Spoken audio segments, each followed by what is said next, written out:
Bien-aimés dans le Seigneur, Shalom. Aujourd'hui, le thème de notre exhortation se portera sur la prière de Josaphat, qui se trouve dans le passage de 2 Chroniques, le verset 20. Je lis la parole du Seigneur. Après cela, les fils de Moab et les fils d'Amnon avec eux, des Maonites, marchèrent contre Josaphat pour lui faire la guerre. On va en informer Josaphat en disant « Une multitude nombreuse s'avance contre toi. Depuis l'autre côté de la mer, depuis la Syrie, ils sont à Hatzazon, Tamar, qui est en Guédi. » Dans sa frayeur, Josaphat se disposa à chercher l'Éternel et publia un jeûne pour tout Juda. Juda s'assembla pour invoquer l'Éternel et l'on vint de toutes les villes de Juda pour chercher l'Éternel. Josaphat se présenta au milieu de l'assemblée de Juda et de Jérusalem, dans la maison de l'Éternel devant le nouveau parvis, et il dit : Éternel, Dieu de nos pères, n'es-tu pas Dieu dans les cieux? N'est-ce pas toi qui domines sur tous les royaumes des nations? N'est-ce pas toi qui as en main la force et la puissance et à qui nul ne peut résister? N'est-ce pas toi, ô notre Dieu, qui as chassé les habitants de ce pays devant ton peuple Israël? Et qu'il a donné pour toujours à la postérité d'Abraham qui t'aimait.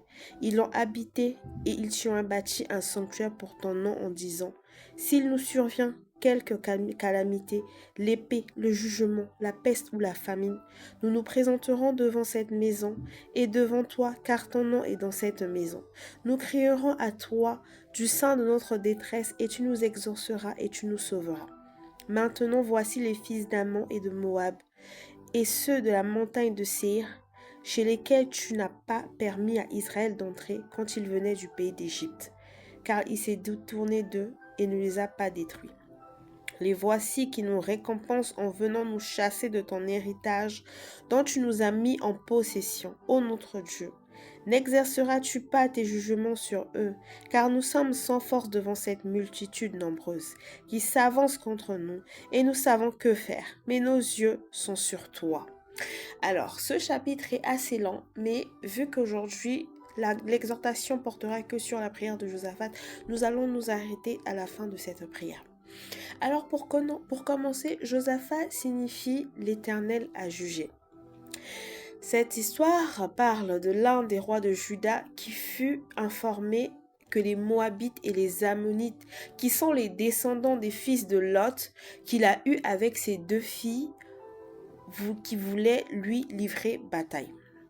Se sentant menacé, il exigea à ce que tout le peuple de Juda puisse jeûner, et il se tourna vers Dieu en humiliant son âme et en lui adressant une prière de foi. Le genre de prière que tu fais quand tu n'as plus d'issue, si ce n'est mettre ta foi en Dieu seul.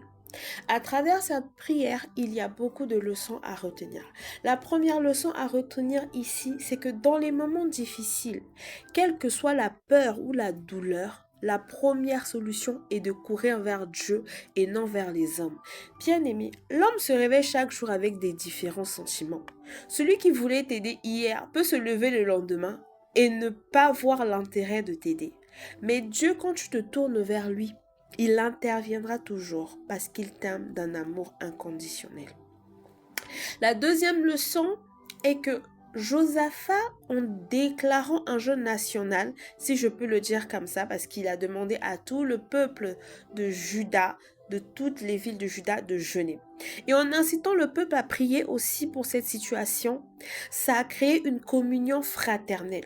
Oui, prier en communauté est une source de puissance. Elle est même un raccourci dans l'exaucement de nos prières. Donc c'est important en fait de prier en communauté, c'est-à-dire avoir des frères et sœurs en Christ à qui tu peux confier des sujets et qui te porteront dans la prière. C'est vraiment un raccourci. La troisième leçon à retenir ici, c'est que ce roi a reconnu la souveraineté et la puissance de Dieu. Dieu est relationnel. C'est pourquoi au début de sa prière, il prie en rappelant à Dieu son histoire comme étant le Dieu de ses pères. Oui, il le dit.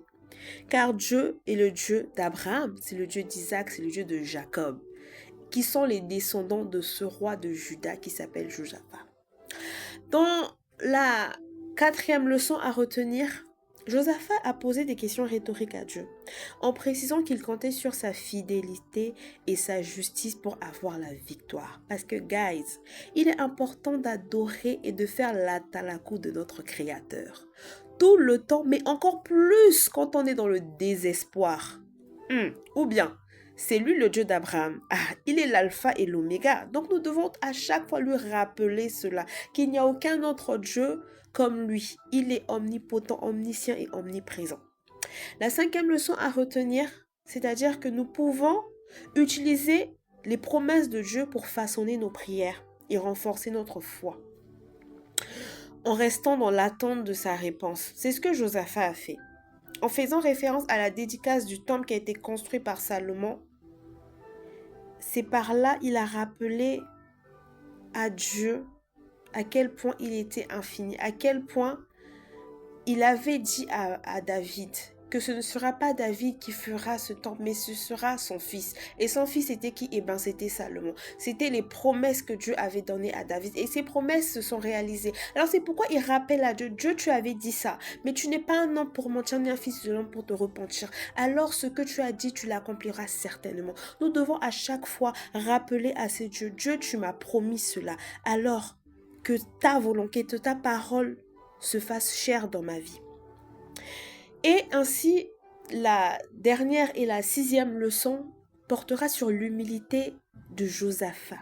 Son humilité est remarquable, bien aimé, parce qu'il est aussi audacieux et direct dans sa requête. Il a reconnu son impuissance et a demandé à Dieu d'intervenir, en précisant dans le verset 12 que ses yeux sont sur lui, Dieu.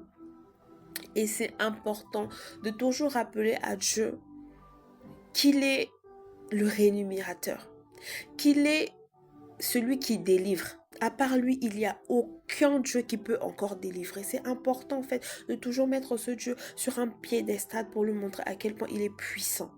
Alors bien aimé, voici les 6 leçons à retenir sur la prière de Josaphat. Car la suite est exceptionnelle parce que l'Esprit de l'Éternel descendu sur le prophète Jacaziel. Vous lirez la suite jusqu'à la fin, comme je le disais si haut, le chapitre est assez long. Dieu leur a dit qu'ils ne combattraient point, qu'ils ne craignent rien, car c'est lui qui combattra à leur place. Oh oui, c'est magnifique. Quand tu pries et que Dieu te dit non, ma fille, non, mon fils, assis-toi tranquillement sous un manguier, sirote un verre de jus, et moi, l'Éternel, je combattrai pour toi. C'est magnifique. C'est magnifique. Prier, avoir ce genre de réponse quand Dieu te dit que non, ce combat n'est plus le tien, ce combat est désormais à lui. Et parce qu'avec lui, nous avons toujours la victoire. Alors, bien-aimés, je finirai par là en nous exhortant à toujours regarder à la croix. Jésus-Christ de Nazareth. Ne nous concentrons pas sur l'épreuve, mais concentrons-nous sur celui qui a donné sa vie pour nous faire sortir de l'épreuve, car avec lui, nous avons la victoire à tous les coups. Alors, voici mon exhortation d'aujourd'hui. C'était Leslie Talks. Priez sans cesse. Shalom.